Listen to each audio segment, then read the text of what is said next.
Back to this lecture on numbers in Python.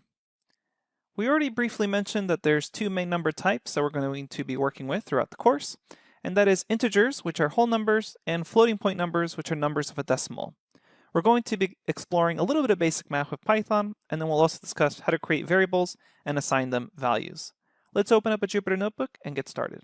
Alright, so before we actually start typing any code, I wanted to briefly mention that if you ever want to toggle this toolbar or this header on or off, you can just come here, click View, and then select Toggle Header or Toggle Toolbar to turn them on or off. And typically, during the lectures, I'll have them off, so we have as much space for coding as possible.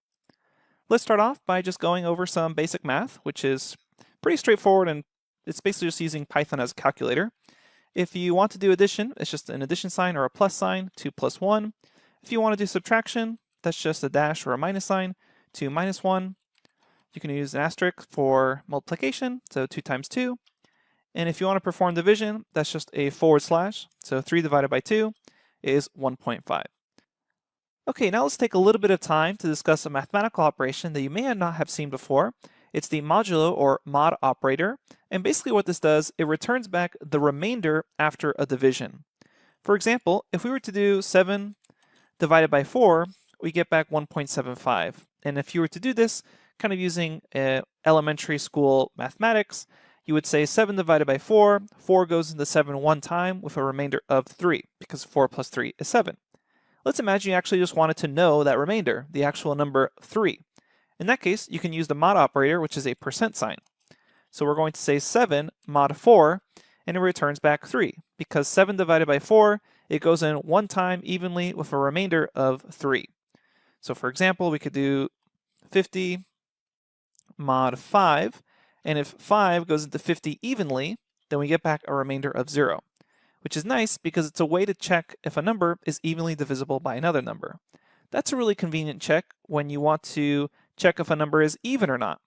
So let's imagine we have an odd number, 23, and we want to know if it's even or odd. Well, I could just look at it, but maybe sometime in my code, it's disguised as a variable, and I really need to quickly check if it's even or odd.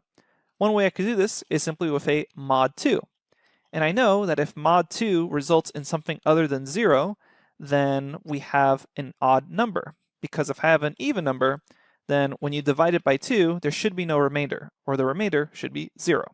So that's the mod operator. Again, it just gives you back the remainder after you perform a division.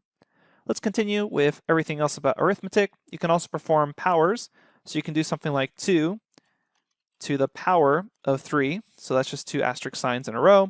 So 2 to the power of 3, that's 8. And then we can also perform order of operations.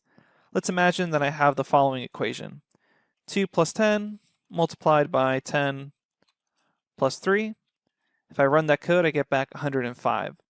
But what if I wanted to actually have 2 plus 10 occur first, then multiply that by the result of 10 plus 3? Right now, we're following basic order of operations with math, which is going to perform this multiplication first before it does this addition. So it's performing 10 times 10, 100, plus 2, plus 3. So to have our operations happen first, the way we want them, we can use parentheses. I can say 2 plus 10 multiplied by, and in parentheses, 10 plus 3.